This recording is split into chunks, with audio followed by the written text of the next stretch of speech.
Balance sheet का पहला practical हम करेंगे विद आउट एडजस्टमेंट।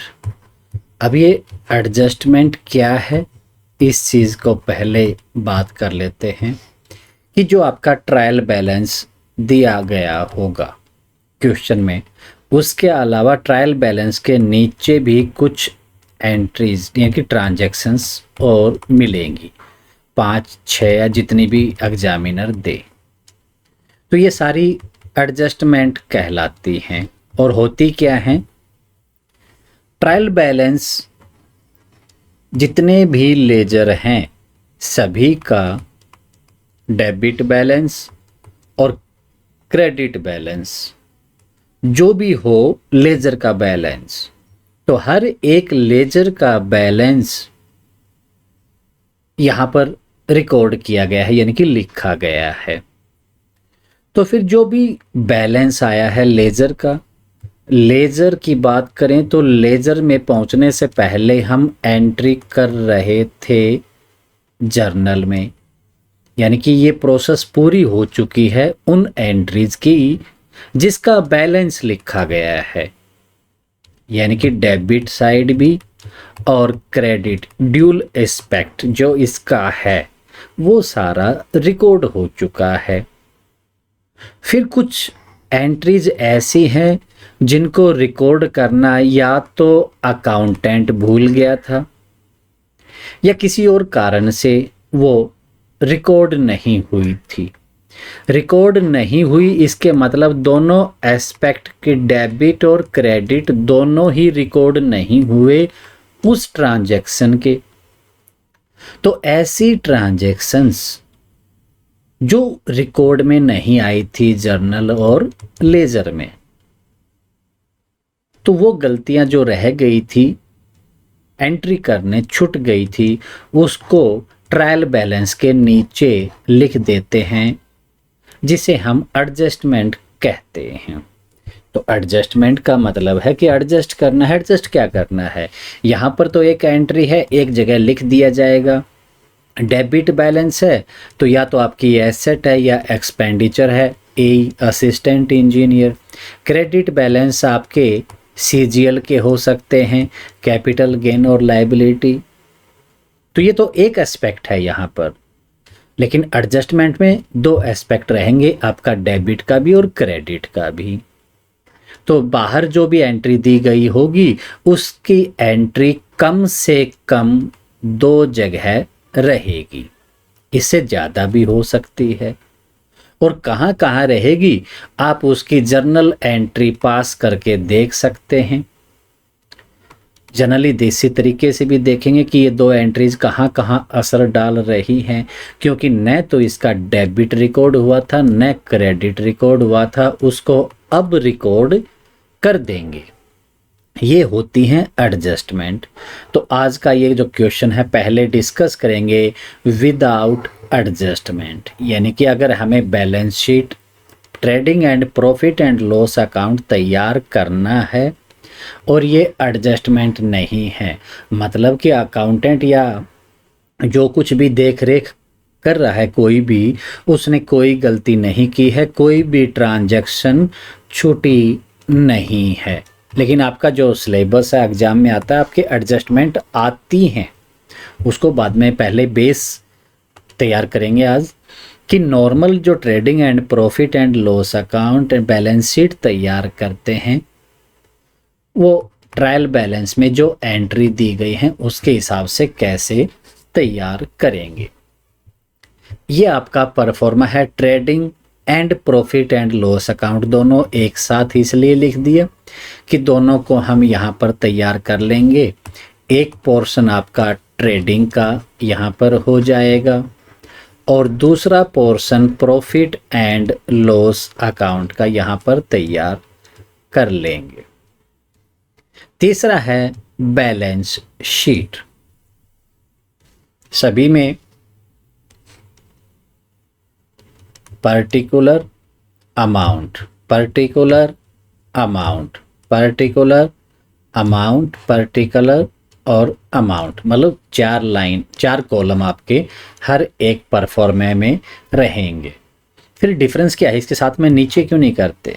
उसमें ये है कि आपका आप जो trading and profit and loss account जो तैयार करते हैं ये होता है फॉर द ईयर एंडिंग, पूरे साल का निकलता है कि एक साल में कितना या फ़ायदा नुकसान हुआ। और बैलेंस शीट होती है एज ऑन, जिस डेट को तैयार किया जा रहा है उस दिन बिजनेस की क्या पोजीशन है, क्योंकि हो सकता है एसेट अभी बता रहे हैं कल बेच दी जाए, कुछ और खरीद ली जाए। तो फाइनेंशियल पोजीशन जो बैलेंस शीट बताती है वो चेंज हो सकती है। तो ये होती है एज ऑन, यानी कि उस पर्टिकुलर डेट को बिजनेस की फाइनेंशियल पोजीशन क्या है। और ये पूरे साल का निकालते हैं कि पूरे साल में कितने खर्चे हुए, कितने इनकम एंड गेन हैं और अभी प्रॉफिट कितना हुआ है। ठीक है, अब आगे बात करते हैं कि ट्रेडिंग अकाउंट हम जो तैयार करते हैं यहाँ से ग्रॉस प्रॉफिट या फिर ग्रॉस लॉस निकल कर आता है। इसका जो हमने ग्रॉस प्रॉफिट या ग्रॉस लॉस निकाला जो बैलेंसिंग करके, वो ट्रांसफ़र हो जाता है फिर P&L यानी कि प्रॉफिट एंड लॉस अकाउंट में। प्रॉफिट एंड लॉस अकाउंट से फिर हम बैलेंसिंग करके एक फिगर निकालते हैं जो कि हमारा नेट प्रॉफिट या फिर नेट लॉस निकल कर आता है। उसे हम ट्रांसफ़र कर देते हैं बैलेंस शीट में, यानी कि पहले पार्ट का जो भी बैलेंस आया वो दूसरे में, दूसरे का जो भी आया वो तीसरे में, इस प्रकार आगे भेज देते हैं। तो पहले पार्ट से निकलेगा हमारा ग्रॉस प्रॉफिट या फिर ग्रॉस लॉस, दूसरे पार्ट में ट्रांसफ़र किया, वहाँ से फिर नेट प्रॉफिट या नेट लॉस निकल कर आ गया। नेट प्रॉफिट या नेट लॉस जो होगा वो हम कैपिटल में प्लस या माइनस करेंगे कि जो ओनर ने स्टार्ट किया था बिजनेस, जो पैसा लगाया था, कैपिटल थी, एग्जाम्पल लेते हैं 50 लाख से बिजनेस स्टार्ट किया है और उसे इस फाइनेंशियल ईयर में 10 लाख का प्रॉफिट हुआ है, तो प्रॉफिट उसका है। तो 10 लाख रुपए प्रॉफिट के नेट प्रॉफिट जो निकालेंगे हम, ये उसकी कैपिटल में ऐड हो जाएगा कि अब उसकी जो कैपिटल है वो 60 लाख है। दूसरा एग्जाम्पल लेते हैं कि कैपिटल थी 50 लाख की, लेकिन उसे यहाँ लॉस हो जाता है 5 लाख का। तो 5 लाख का लॉस हुआ तो उसने जो पैसे लगा रखे थे उसमें से जो लॉस हुआ है माइनस होकर अब 45 लाख की कैपिटल बची रह जाती है। तो ये जो लॉस है ये तो हो जाता है कैपिटल में से माइनस, और प्रॉफिट होगा तो जो कैपिटल है ओनर की उसमें ऐड हो जाएगा। यानी कि बिजनेस अगर प्रॉफिट में रहता है तो इस प्रकार कैपिटल बढ़ती रहती है। तो ये एक इंट्रोडक्शन था ये हमारे परफॉर्मेंस। अब आपके ट्रायल बैलेंस में जितनी भी ट्रांजैक्शन जो बैलेंस दिया गया है, लेजर का बैलेंस है, डेबिट और क्रेडिट कॉलम है, उसमें से एक एक एंट्री को उठाकर हम यहाँ पोस्ट करेंगे। एक एंट्री को उठाना है, देखना है ये एंट्री ट्रेडिंग में आएगी, प्रॉफिट एंड लॉस में आएगी या फिर बैलेंस शीट में आएगी, ये हमें देखना होगा।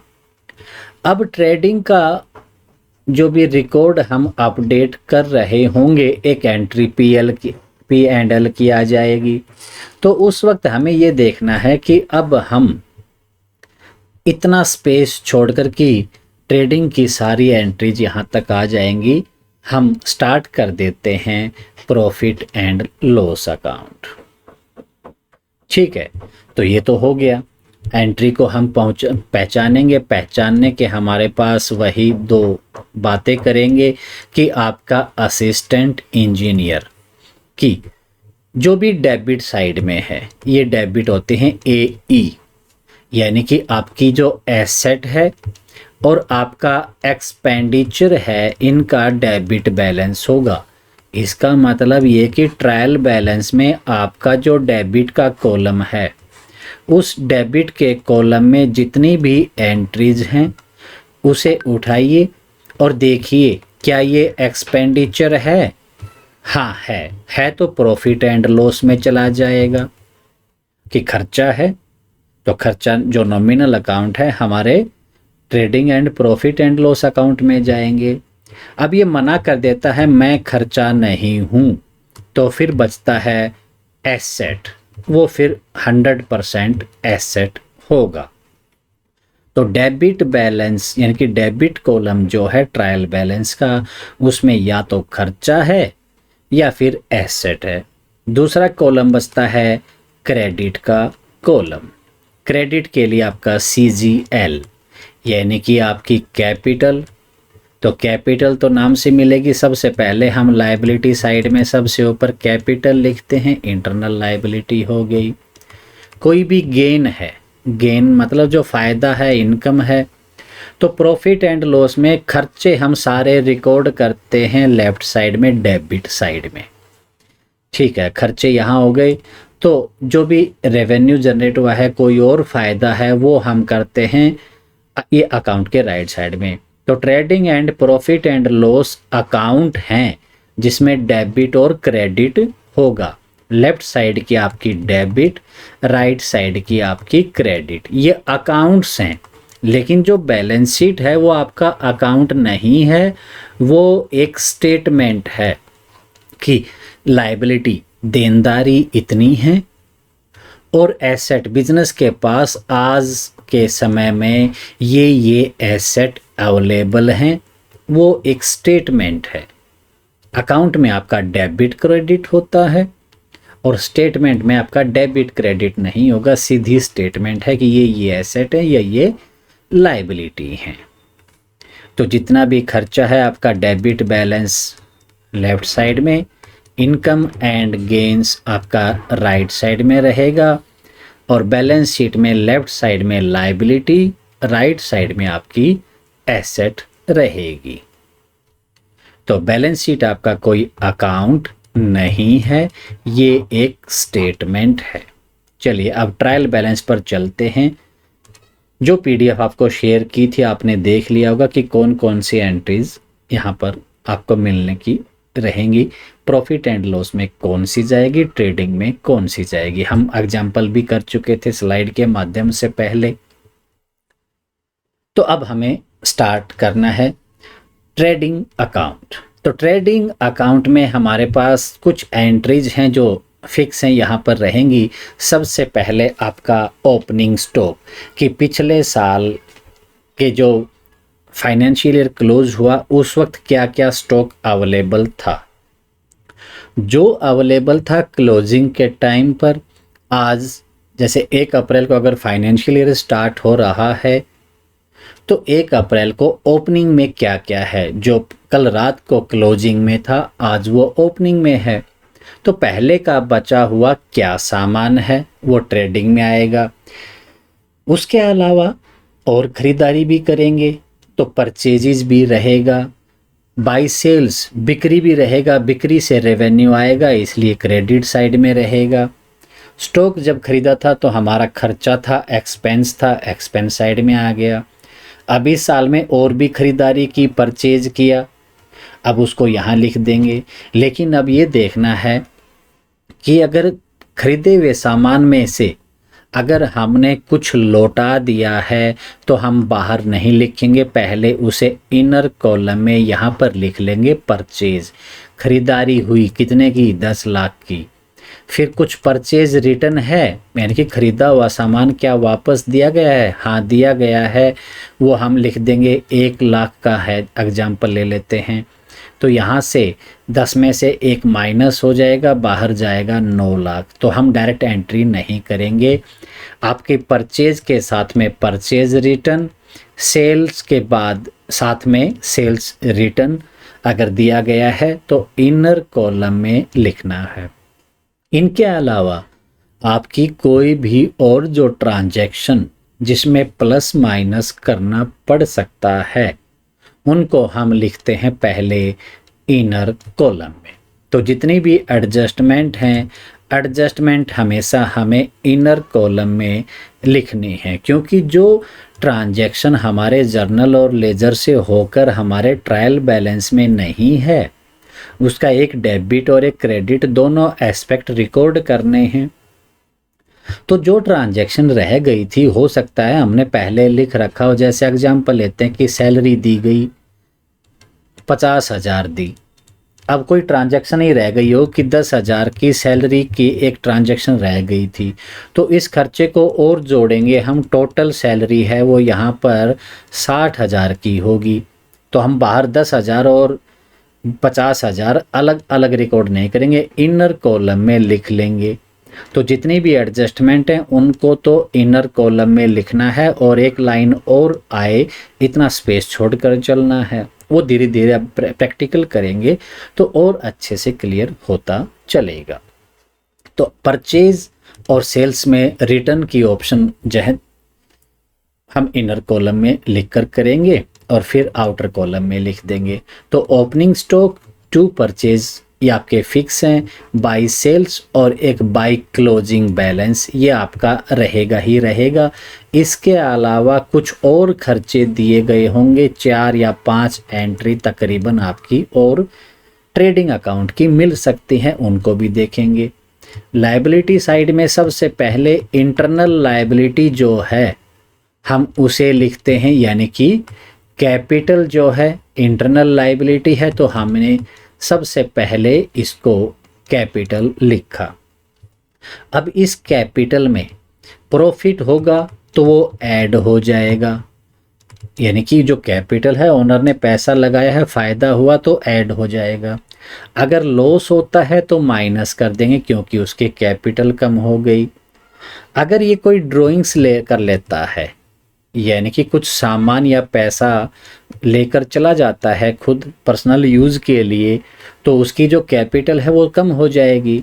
तो कैपिटल में यहाँ पर प्लस माइनस जो हो सकता है इस प्रकार से है, और धीरे धीरे प्रैक्टिकल करेंगे तो और भी क्लियरेंस आएगी। चलिए, सबसे पहले है कैश इन हैंड, ये हमारे डेबिट साइड में लिखा है 2,000 रुपये। तो डेबिट बैलेंस है, डेबिट बैलेंस हमारा ए का होता है। तो कैश हमारे हाथ में है, ये खर्चा तो नहीं है, इसका मतलब बच गया।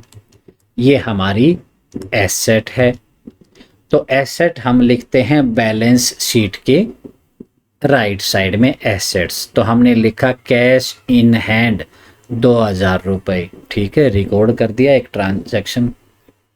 परचेज एंड सेल्स, परचेज ये जो आपका फॉर्मेट दिया गया है ट्रायल बैलेंस का, इस ट्रायल बैलेंस के फॉर्मेट में आपको इस प्रकार दिया गया हो ये मिल सकता है, या आपको पहले पर्टिकुलर दिया गया है फिर डेबिट बैलेंस दिया गया हो, ये एक कॉलम है, फिर पर्टिकुलर्स और उसके बाद एक क्रेडिट का कॉलम दिया गया हो, इस प्रकार भी हो सकता है। तो इससे कोई फर्क नहीं पड़ता, दोनों पर्टिकुलर्स इकट्ठे लिख दिए, डेबिट और क्रेडिट का कॉलम एक साथ यहाँ पर दे दिया है, उससे कोई फर्क नहीं पड़ता है। कई बार आपको डेबिट या क्रेडिट का कॉलम ना देकर सीधा एक ही कॉलम दे दे, डेबिट क्रेडिट ना बताए, तो आपको पहचानना होगा कि डेबिट है या क्रेडिट है। जो भी उस ट्रांजैक्शन का जो भी बैलेंस है, लेजर का जो बैलेंस है वो क्या हो सकता है। तो परचेज का आपका हमेशा डेबिट बैलेंस रहता है, सेल का क्रेडिट बैलेंस रहता है, ये सब चीज़ें आपको पता होंगी। तो जहाँ पर डेबिट क्रेडिट नहीं दिया गया होगा तो आप पहचान लेंगे, ठीक है। परचेज है 2,20,000 डेबिट साइड में लिखने। खरीदारी हमारी ट्रेडिंग में हमने पहले लिख कर रखा था कि परचेज ये हमारी है, तो परचेज और सेल दोनों यहाँ पर ट्रेडिंग में हमें लिखनी है। तो 2,20,000 इनर कॉलम में लिखा क्योंकि हमारे पास परचेज रिटर्न इसमें एडजस्ट करनी है हमें। उसी प्रकार सेल 323,980 ये भी इनर कॉलम में लिखा, क्योंकि इसमें से भी सेल किया हुआ जो सामान रिटर्न हो गया था इसके साथ में एडजस्टमेंट करके फिर नेट सेल कितनी हुई थी वो लिख देंगे, और परचेज में से परचेज रिटर्न माइनस करने के बाद नेट परचेज यहाँ पर लिख देंगे। ये पहला प्रैक्टिकल है, इसे थोड़ा सा स्लो भी चलेंगे एक एक चीज़ डिस्कस करते हुए। रिटर्न इनवर्ड यानी कि अंदर की साइड में, यानी कि बिजनेस में तो रिटर्न वो होगा जो सेल किया होगा, तो सेल्स रिटर्न। अब एक चीज़ हमेशा याद रखना, जैसे आपका परचेज और सेल है, परचेज का आपका डेबिट बैलेंस होता है, सेल का आपका क्रेडिट। अब परचेज का अगर डेबिट बैलेंस है, परचेज रिटर्न किया, सामान वापस भेजेंगे तो इसका अपोजिट होगा, क्रेडिट बैलेंस होगा। और सेल का क्रेडिट है तो सेल किया हुआ सामान जब हमारे पास वापस आ गया तो उसका डेबिट बैलेंस हो जाएगा। तो ये सेल्स रिटर्न, यानी कि परचेज और परचेज रिटर्न, सेल और सेल्स रिटर्न के अपोजिट आपका बैलेंस रहता है। ठीक है, अपोजिट बैलेंस रहता है, ये बात तो ठीक है, लेकिन अब इसका रीज़न मतलब डिस्कस करने का कारण क्या है? कारण ये है कि जब हम कहते हैं कि खरीदा हुआ सामान 10 लाख का था और उसमें से परचेज किया हुआ लौटा दिया 1 लाख का, तो अब बचा 9 लाख का। ये तो देसी तरीका है सीधा, लेकिन अकाउंट की भाषा में अगर हम बात करें तो जो डेबिट और उसके साथ में कोई और डेबिट लिखा गया है तो ये ऐड होते हैं, यानी कि हम इन दोनों को ज़बरदस्ती नज़दीक लाने की कोशिश करेंगे तो ये तो हो जाएंगे ऐड। लेकिन अगर इससे अलग हो गया, एक डेबिट के साथ क्रेडिट को एडजस्ट अगर आप करेंगे तो ये ऐड नहीं हो सकता, इसलिए माइनस हो जाएगा, यानी कि सब्ट्रैक्ट कह लीजिए, तो माइनस हो जाएगा। तो वही तो हुआ है, परचेज का डेबिट बैलेंस है और परचेज रिटर्न का आपका क्रेडिट बैलेंस है, तो दोनों का बैलेंस अलग अलग था, इसीलिए ये 1 लाख माइनस हो गया है। अब चलिए दूसरा एग्जाम्पल भी ले लेते हैं एक साथ, जिससे और थोड़ी सी क्लियरेंस रहेगी कि ये तो अलग अलग था, माइनस हो गया। तो ऐसी कौन सी एंट्री है जिसको हम ऐड करेंगे? तो ऐड करेंगे, कोई भी 2 डेबिट बैलेंस अगर आपके होंगे तो वो ऐड हो जाएंगे। तो रिटर्न इनवर्ड हमारा 6000, अंदर की साइड रिटर्न हुआ यानी कि सेल किया हुआ, ये हमारा डेबिट बैलेंस है, तो ये जाएगा सेल के साथ में, और हमारी सेल का क्रेडिट बैलेंस है और इसका डेबिट बैलेंस है, इसलिए माइनस होकर जितना बाहर बचेगा, दूसरे शब्दों में आप कह सकते हैं कि बेचा इतना सामान था, उसमें से इतना 6000 वापस आ गया, लौटा दिया, माइनस कर देंगे, बचेगा जो वो लिख दिया। उसी प्रकार परचेज में से परचेज रिटर्न, रिटर्न आउटवर्ड यानी कि हमने बाहर लौटाया, बाहर किसको लौटाएंगे? जिससे खरीदा है उसको।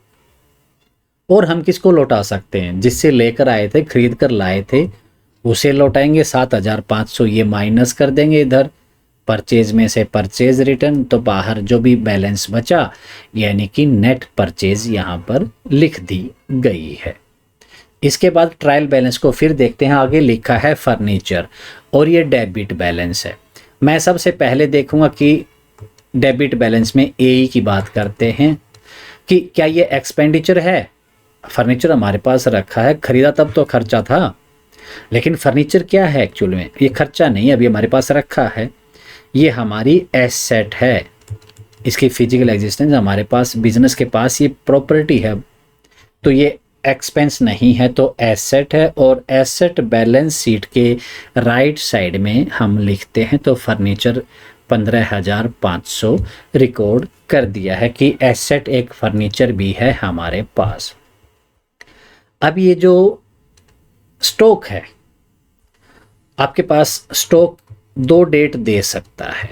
मैं एग्जांपल लेता हूं कि 31 मार्च अगर 2023 की ये बैलेंस शीट तैयार हो रही है एज ऑन 31 मार्च, तो ये फाइनेंशियल ईयर ख़त्म हो रहा है। तो स्टार्ट कब हुआ था? 1/4/22 को स्टार्ट हुआ था। तो अगर 1/4/22 को स्टॉक दिया है तो वो रहेगा आपका ओपनिंग स्टॉक, और 31 मार्च को अगर कुछ स्टॉक का जिक्र कर रहा है तो वो आपका तो ईयर क्लोज हो रहा है तो वो रहेगा आपका क्लोजिंग स्टॉक। तो ये आपको डेट के साथ में कंफ्यूज नहीं होना है। फाइनेंशियल ईयर के स्टार्टिंग में ओपनिंग स्टॉक, क्लोज के टाइम क्लोजिंग स्टॉक। तो 1/4/2022 को जो स्टॉक है 36,000, मार्च 23 को क्लोजिंग रहेगा, 1/4/22 को ये ओपनिंग स्टॉक रहेगा। सबसे पहले हमारा ट्रेडिंग का जो रिकॉर्ड अपडेट करते हैं वो सबसे पहले ओपनिंग स्टॉक है, ये भी हमने लिख दिया है। इसके बाद बैड डेट्स, ये यहाँ पर 6,200 रुपये डेबिट साइड में लिखे हैं। अब हमने देखा कि क्या हमारा ये एक्सपेंडिचर है, यानी कि डेबिट बैलेंस हमारा debit all expenses and losses है। तो बैड डेट वो कर्जा जो बुरा हो गया है, यानी कि वो हमारा पैसा हमें मिल नहीं रहा है, ये तो हमारा नुकसान है, यानी कि एक्सपेंस है। तो एक्सपेंस है तो आपका P&L, profit and loss account में हम रिकॉर्ड करेंगे। लेकिन अभी तो हम ट्रेडिंग का लिख रहे थे, कहाँ से स्टार्ट करें? अब चलिए वापस आकर थोड़ा सा सरसरी नज़र दौड़ाकर देखें तो इसमें से ज़्यादा एंट्रीज नहीं हैं। एक वेजेस की आएगी, इंश्योरेंस कैपिटल, और बस 2-4 एंट्री मुश्किल से होंगी। तो हम इतना 2-4 एंट्री का एक बार रफली आइडिया लगाकर छोड़ दिया। यहाँ पर ग्रोस प्रॉफिट या ग्रोस लॉस आएगा, निकाल लेंगे। उसके बाद लाइन लगा देते हैं ताकि ट्रेडिंग का तो यहाँ कंप्लीट हो जाएगा, प्रॉफिट एंड लॉस की हम यहाँ से आगे से एंट्री करनी स्टार्ट कर देंगे। तो चलिए देखते हैं, इतना पोर्शन हमने ट्रेडिंग के लिए छोड़ दिया। यहाँ उसका बैलेंस निकाल लेंगे, नीचे प्रॉफिट एंड लॉस का। तो यहाँ बैड डेट जो लॉस है तो खर्चा हमारा लेफ्ट साइड में आएगा, एक्सपेंसेस एंड लॉसेस हैं वो सारे इस तरफ रिकॉर्ड करेंगे, और यहाँ से जो भी प्रॉफिट आएगा तो राइट साइड में, और लॉस निकलेगा तो लेफ्ट साइड में। इसके लिए थोड़ी सी हम जगह छोड़ेंगे अभी, क्योंकि हमें नहीं पता यहाँ से प्रॉफिट निकल कर आएगा या लॉस निकल कर आएगा। तो इतनी जगह छोड़ देंगे कि हम ऊपर से जो भी बैलेंस लेकर आएंगे BD करेंगे, ब्रोट डाउन। ऊपर का जो बैलेंस है वो कैरी डाउन की हम कैरी करेंगे, नीचे लेकर जाएंगे।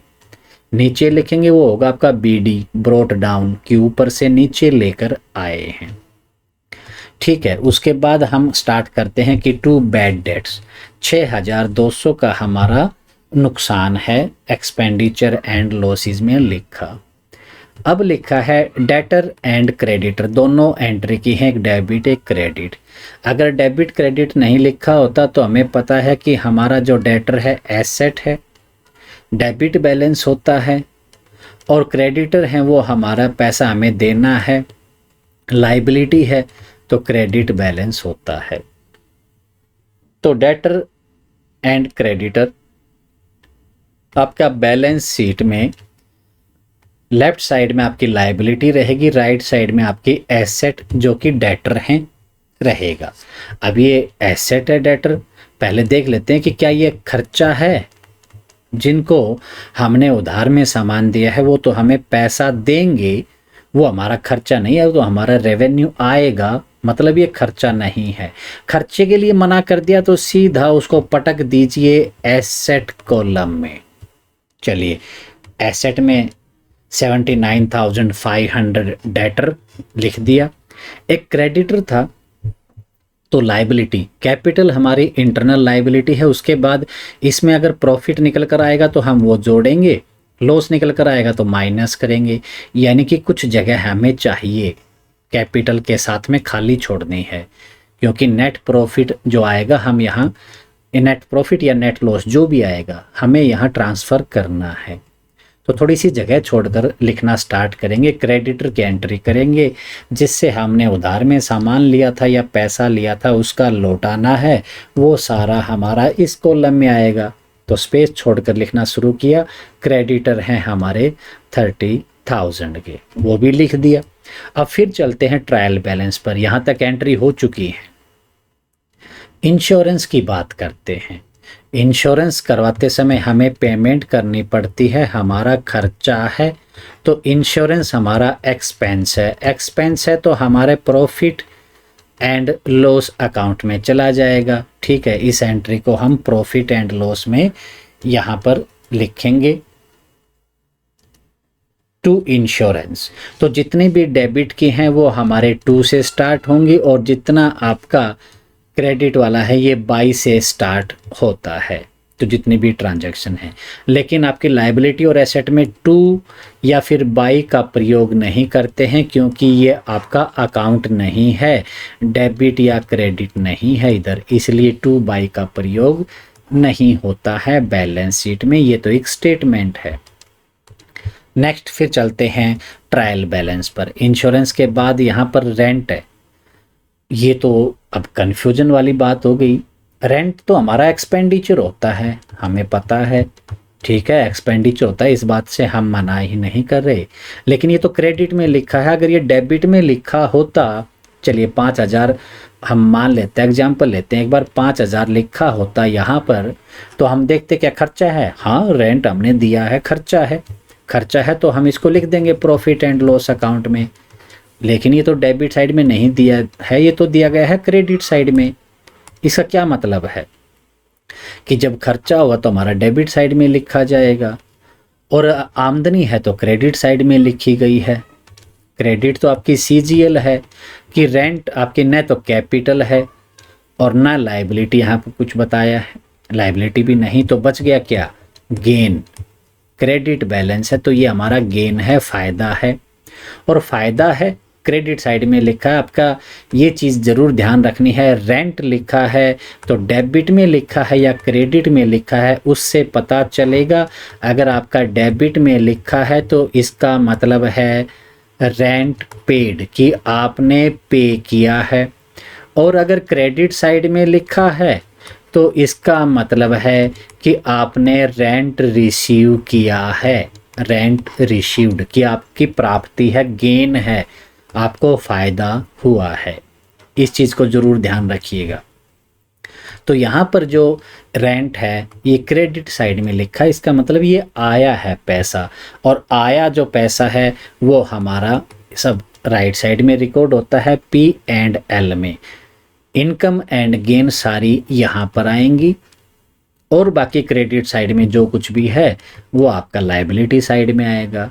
यानी कि क्रेडिट कॉलम में जितनी भी बैलेंसेस हैं या तो क्रेडिट साइड में यहाँ आएंगे या फिर आपकी लायबिलिटी में आएंगे, क्योंकि क्रेडिट बैलेंस तो CGL, कैपिटल लायबिलिटी 2 ये होगी और गेन है तो यहाँ पर आ जाएगा। ओके, आगे देखते हैं अब और क्या है। लोन फ्रॉम बैंक, बैंक से लोन लिया था, 10,000 लिया था, ये हमारे पास नकदी आ गई, हमारी एसेट 10,000 का लिखा है। लेकिन ये 10,000 अभी लोन के हैं, ये तो हमें पे करने हैं। दूसरी बात आप देख सकते हैं कि क्रेडिट वाला में है तो ये गेन हमारी प्राप्ति तो नहीं है, लोन तो हमें देना है।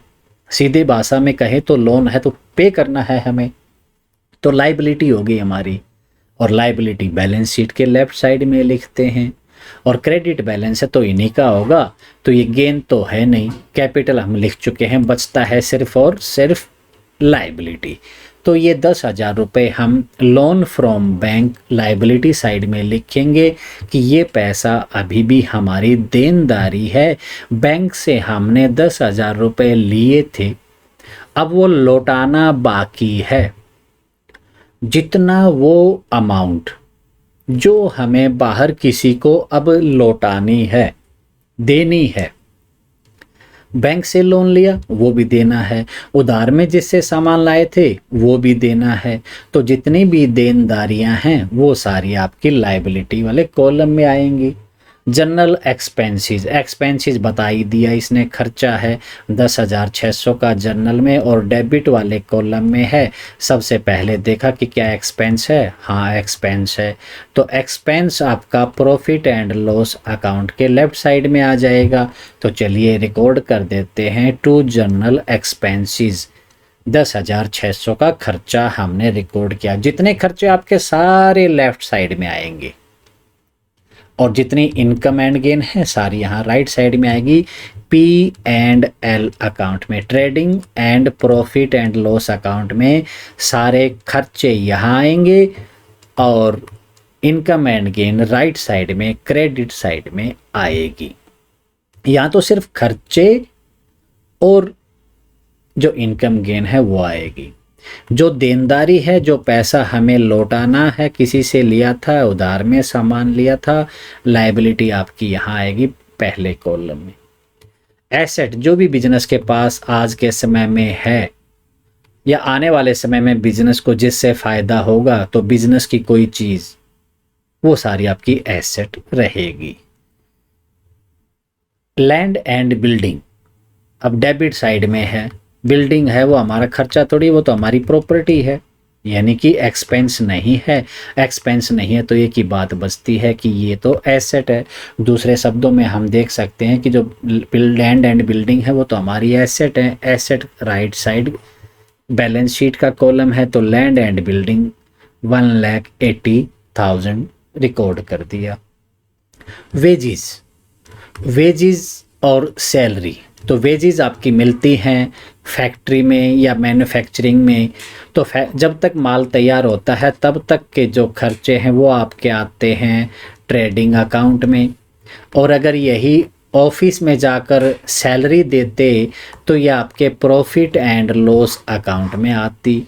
तो वेजिज वर्ड आ जाए या वेजिज एंड सैलरी भी आ जाए तो वो ट्रेडिंग का है। सैलरी एंड वेजिज आ जाए तो पहला वर्ड आपको देखना है क्या है। तो वेजिज एंड सैलरी आपका ट्रेडिंग में, सैलरी एंड वेजिज आपका प्रॉफिट एंड लॉस में। तो यहाँ पर वेजिज है 6,000 रुपये, ये हमारा ट्रेडिंग का खर्चा है जी। 6,000 रुपये टू वेजिज हमने यहाँ पर रिकॉर्ड कर दिया ट्रेडिंग वाले में। अभी तक किसी का टोटल नहीं हुआ है। सबसे पहले आपका पार्ट 1 इसका टोटल होगा, जहां से ग्रोस प्रॉफिट या ग्रोस निकल कर सामने आएगा। उसके बाद इसका होगा, फिर थर्ड यानी कि बैलेंस शीट का होगा। आगे मिसलेनियस रिसीट्स, रिसीट्स मतलब प्राप्तियां, फायदा हुआ है 120 रुपये आया है तो ये इनकम और गेन, ठीक है।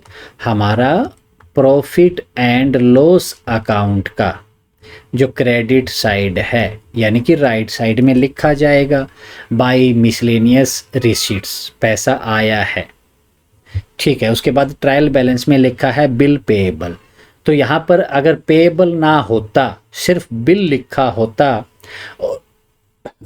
सॉरी, यहाँ पर 5,000 लिखा होता और सिर्फ बिल लिखा होता तो डेबिट बैलेंस और एक क्रेडिट होता 4,200 जो लिखा है यहाँ पर। तो डेबिट तो वो होता जो पैसा हमें रिसीव करना है, बिल रिसीवेबल हो गया। पेएबल जो पे करना है, जो पे करना है वो हमारी लायबिलिटी है यानी कि क्रेडिट बैलेंस है। तो बस तो क्रेडिट साइड में ही तो लिखा गया है। तो जो पे करना है लायबिलिटी है यानी कि जो बिल पेएबल होगा वो लायबिलिटी साइड में लिखा जाएगा जो क्रेडिट में लिखा है। लेकिन जो डेबिट साइड में लिखा है वो बिल, वो हमारा बिल रिसीवेबल है यानी कि ये पैसा हमें रिसीव होना है और जो पैसा रिसीव होगा वो हमारी एसेट है।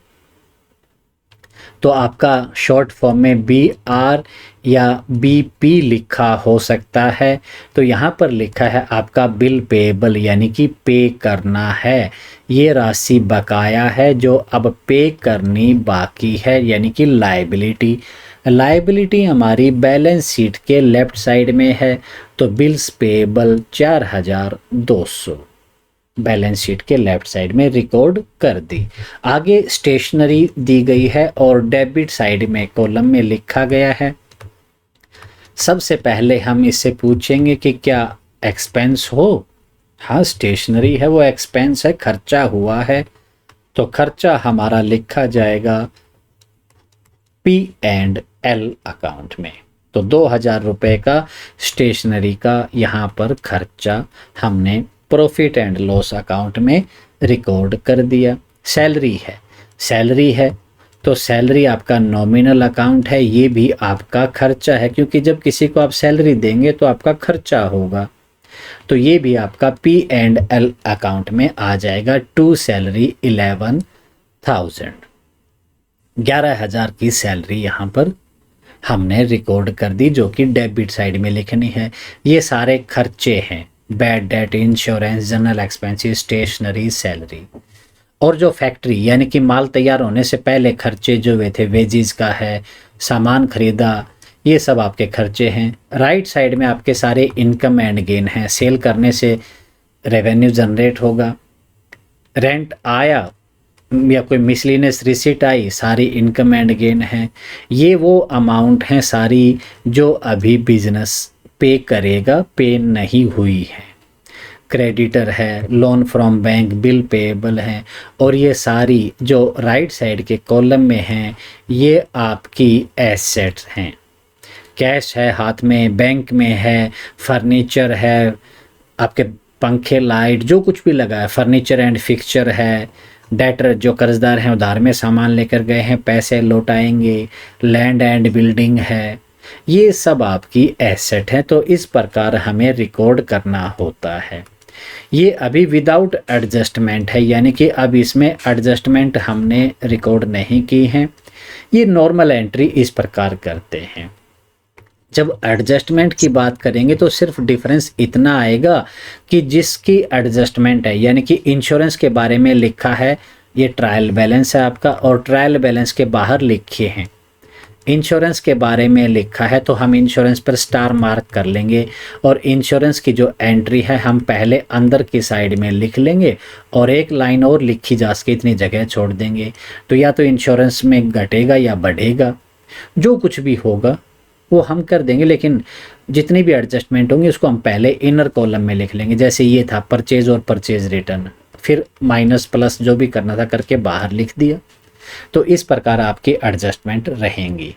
ठीक है, अब सर जी सर जैसे जो एक्सपेंसेस होते हैं वो दोनों अकाउंट में आते हैं, ट्रेडिंग में भी आते हैं और जी प्रॉफिट एंड लॉस में भी आते हैं। जी अगर किसी एक्सपेंसेस को पहचानने में वो हो जाए कि वो डायरेक्ट एक्सपेंसेस है या फिर प्रॉफिट एंड लॉस का है, और ओ वो हम ट्रेडिंग में न लिख के उसको प्रॉफिट एंड लॉस में दिखा दें उस एक्सपेंसेस को, जी, तो क्या गलत हो जाएगा क्या वो क्वेश्चन?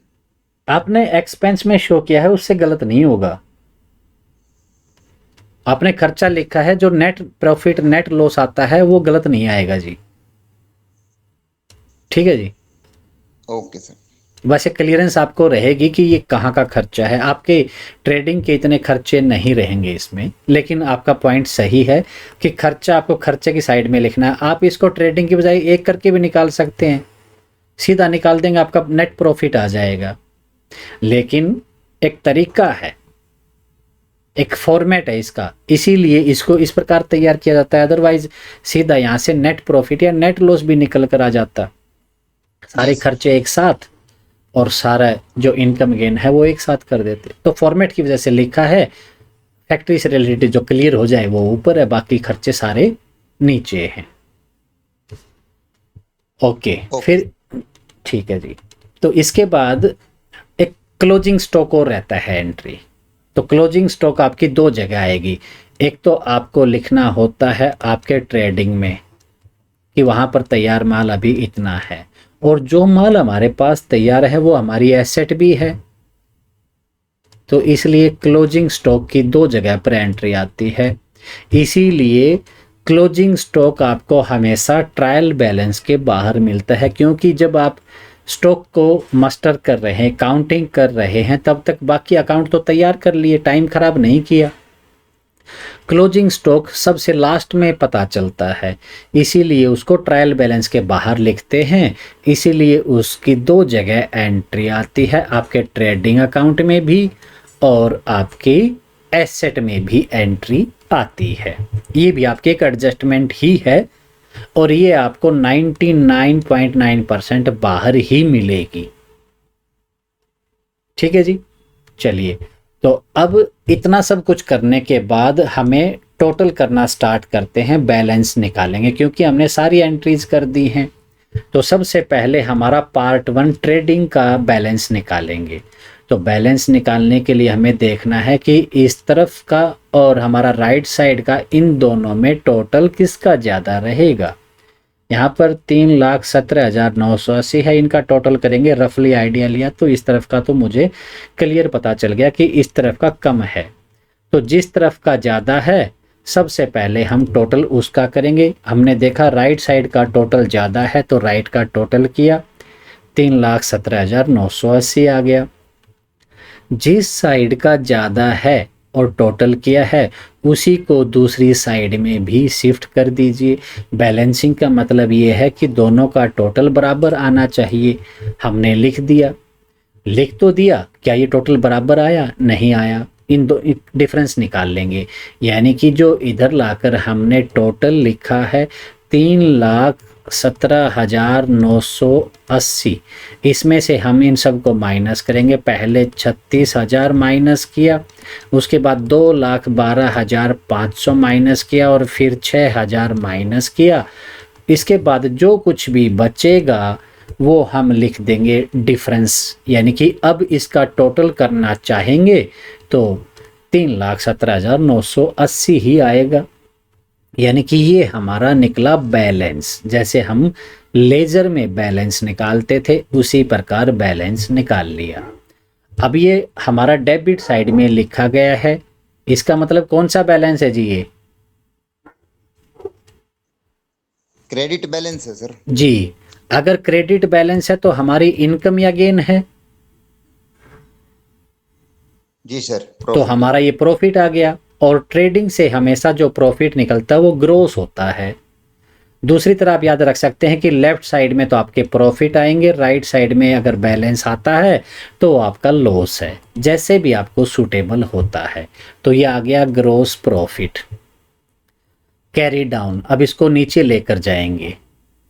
तो क्रेडिट बैलेंस है तो क्रेडिट साइड में लिखेंगे नीचे, या फिर आपको सीधा याद करना है तो ये हमेशा अपोजिट जाते हैं। प्रॉफिट है तो राइट में जाएगा, लॉस है तो लेफ्ट में जाएगा। अब यहाँ पर प्रॉफिट निकला है 63,480, इसको हम यहाँ शिफ्ट कर देंगे क्रेडिट वाले में, यानी कि प्रॉफिट एंड लॉस में शिफ्ट कर दिया। ग्रोस लॉस निकले या ग्रोस प्रॉफिट निकले उसे हम ट्रांसफ़र कर देंगे प्रॉफिट एंड लॉस अकाउंट में। तो by gross profit BD brought down, ऊपर से लेकर आए, कितना लेकर आए? 63,480। ये फिगर यहाँ आ गया जी। अब तो ऊपर का तो हो गया हिसाब किताब बराबर, एक पोर्शन कंप्लीट। तो सब पहला स्टेप यही था कि हम इसको नीचे लेकर आ गए ग्रोस प्रॉफिट को। उसके बाद और कुछ तो एंट्री बची नहीं है, इसका टोटल कर लेते हैं नीचे। तो टोटल करें, लाइन लगाई, हमने देखा कि ज़्यादा किस साइड का है। तो यहाँ पर 20,000, 10,000 और राइट साइड में 63 और भी, ये ज़्यादा राइट साइड का ही ज़्यादा है। आप टोटल कैलकुलेटर में करके रफ पोर्शन में आप लिख सकते हैं आपका जो भी बैलेंस आया, क्योंकि कटिंग नहीं करनी, आपको रफ में करके लिख लीजिए एक बार कि बैलेंस कितना आया है। चलिए, राइट साइड का ज़्यादा लग रहा है, मैंने राइट साइड का टोटल किया, 65,600 आ गया। फिर वही तरीका बैलेंसिंग का, इसी अमाउंट को मैं यहाँ पर शिफ्ट करूँगा और ये जितने भी फिगर पहले के लिखे हैं ये सारे माइनस कर दूंगा। उसके बाद जो बचा रह गया वो मेरा बैलेंस आ गया, यानी कि 65,600 में से एक एक करके इन सब को मैंने माइनस किया। उसके बाद 15,800 का डिफरेंस आया, वो डिफरेंस मैंने यहाँ लिख दिया। तो अब इसका टोटल बराबर हो जाएगा, कोई दिक्कत नहीं। और यही तो हमारा बैलेंस है। लेकिन बैलेंस हमारा लिखा है तो ये ग्रोस प्रॉफिट या ग्रोस लॉस तो ऊपर आ चुका है। अब यहाँ पर आएगा नेट प्रॉफिट या नेट लॉस। ठीक है, हमारा डेबिट साइड में आया है क्रेडिट बैलेंस है, या दूसरे शब्दों में लेफ्ट साइड में हमेशा आपका बैलेंस प्रॉफिट का ही आता है। या फिर याद कर लीजिए कि ये क्रेडिट बैलेंस है, क्रेडिट प्रॉफिट का होता है। तो यहाँ से निकल कर आया to net profit. Net profit निकल गया कि जो शुद्ध फायदा जो हुआ है वो 15,800 का हुआ है। ग्रोस प्रॉफिट निकला हमने ट्रेडिंग एंड प्रॉफिट में शिफ्ट कर दिया। नेट प्रॉफिट निकला, उसको हम बैलेंस शीट में ट्रांसफर कर देंगे। तो स्टेप बाय स्टेप चले, पहले इसका कंप्लीट किया फिर इसका, अब जाके बैलेंस शीट आएगी। दूसरे शब्दों में कह लीजिए कि जो 15,800 का फ़ायदा हुआ, जिसने पैसा लगाया था, ये तो प्रॉफिट उसका है, तो पैसा लगाया था वो कैपिटल, तो 15,800 कैपिटल में और ऐड हो जाएगा। चलिए ऐड कर देते हैं, ऐड नेट प्रॉफिट, ये प्रॉफिट जुड़ गया। 2,17,000 पहले से कैपिटल थी, 15,800 का और फायदा हो गया, तो टोटल करके हमने बाहर लिख दिया 2,32,800। अब उस ओनर की कैपिटल बन गई। यही अगर लॉस निकल कर आता तो इस कैपिटल में से माइनस हो जाता, तो उसकी कैपिटल कम हो जाती। ठीक है, यहाँ स्टेप 2 भी हमारा कंप्लीट हो गया। अब स्टेप 3 पर हमने ये प्रॉफिट जो था वो भी रिकॉर्ड कर दिया। अब कोई और एंट्री नहीं बची है, नहीं बची तो सही काम हो गया। अब हमारा जो फॉर्मेट है वो पूरा हो गया, तो टोटल इसका भी कर देंगे। यहाँ जो टोटल कर रहे थे हम बैलेंस निकालने के लिए, दोनों जगह बैलेंस निकाला। यहाँ पर लाइबिलिटी और एसेट साइड में कोई बैलेंस नहीं निकालना, आपको टोटल करना है दोनों साइड का। दोनों साइड का टोटल बराबर आएगा, बराबर नहीं आया तो समझ लीजिए कि आपका जो क्वेश्चन है उसका आपने जो सॉल्यूशन तैयार किया है वो गलत है। आपके बैलेंस शीट में लायबिलिटी और एसेट अगर बराबर नहीं आती हैं, मतलब आपका सॉल्यूशन गलत है। ओके, टोटल करते हैं, किसी भी साइड का कर लीजिए पहले, कोई दिक्कत नहीं है। 2,77,000 रुपये, 2,77,000 रुपये टोटल बराबर, मतलब हमारा सॉल्यूशन ठीक हो गया है। तो ये था आपका, जैसे वर्ड आता है ट्रेडिंग, ओके, ये पहला part, and profit and loss account, trading पहला पार्ट, प्रॉफिट एंड लॉस दूसरा पार्ट, फिर बैलेंस शीट थर्ड पार्ट। इनको कहते हैं financial statement, final accounts, account की फाइनल स्टेज है ये। यहाँ से कितना फ़ायदा हुआ या नुकसान हुआ वो पता चल गया, और यहीं से पता चला कि आज के टाइम में जो बिजनेस की पोजीशन है फाइनेंशियली वो क्या है, क्या है बिजनेस के पास, तो यहाँ से वो पोजीशन पता चल जाती है। तो ये फाइनल अकाउंट होते हैं। अब इसी में अगर ये लायबिलिटी ज़्यादा होती तो देनदारियाँ ज़्यादा हैं, सीधी सी बात है। अब टोटल तो बराबर आएगा, लेकिन अब ये है कि लोन यहाँ है, इसी लोन से जो कैश आया वो कैश तो एसेट है, आज के टाइम में हमारे पास रखा है, एसेट है, लेकिन वो पे तो करना है आने वाले समय में। तो यहाँ से बिजनेस की फाइनेंशियल पोजीशन पता चलती है कि देने वाला पैसा कितना है और बिजनेस के पास अवेलेबल क्या है। लोन लिया है 1 करोड़ का, ये एसेट साइड में 1 करोड़ लिखे हैं, वो दिखाई तो देंगे, या तो बिल्डिंग खरीद ली होगी या कुछ और होगा, तो 1 करोड़ की एसेट तो है, लेकिन ये तो देखना पड़ेगा 1 करोड़ पे करेगा ये बिजनेस। तो यहाँ से उसकी फाइनेंशियल पोजीशन क्या है ये पता चल जाता है। चलिए, अभी इसके बारे में किसी कैंडिडेट का कोई भी पॉइंट है तो प्लीज बताइए। बड़े आराम से एक एक एंट्री को डिस्कस करते चले हैं। इसी क्वेश्चन को विद एडजस्टमेंट करेंगे फिर कि ये एंट्री आपकी समझ में आ गई।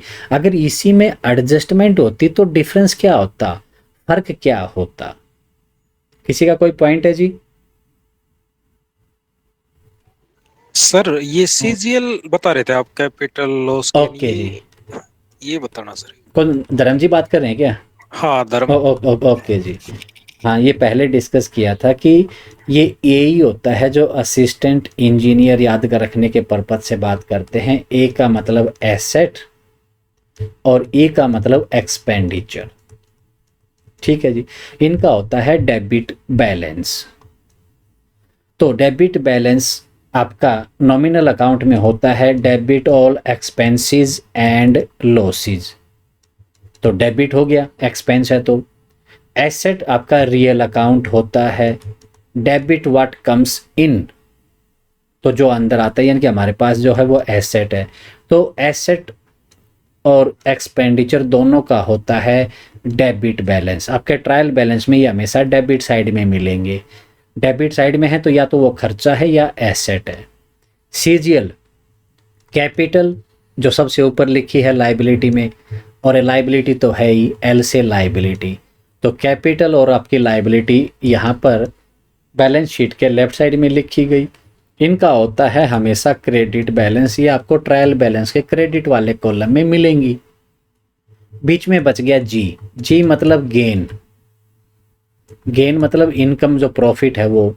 तो नॉमिनल अकाउंट है तो debit all expenses and losses होता है, और credit all income and gain होता है, कि जो भी इनकम हुई या गेन हुआ वो क्रेडिट में होता है। तो ये भी आपको क्रेडिट के कॉलम में मिलेगा, यानी कि डेबिट के जो कॉलम में हैं वो या तो लेफ्ट साइड में आएंगे या तो वो आपके खर्चे हैं। चलिए इसको इरेज कर देता हूँ कि जो भी डेबिट के कॉलम में है वो या तो आपके खर्चे हैं यानी कि लेफ्ट साइड में आएंगे वो।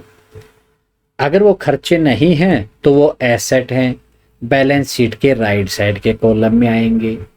जो यहाँ आप, अच्छा इसमें वो शो एक मिनट पीछे करता हूँ, आपको ट्रायल बैलेंस पर लेकर चलता हूँ कि ट्रायल बैलेंस में ये जो डेबिट कॉलम है, इस साइड का जितना भी बैलेंस यहाँ रिकॉर्ड है, जिस अकाउंट का भी है, ये सारे अकाउंट या तो आपके इधर लेफ्ट साइड में यहाँ मिलेंगे या फिर आपके एसेट वाले कॉलम में मिलेंगे जो आपका डेबिट साइड में।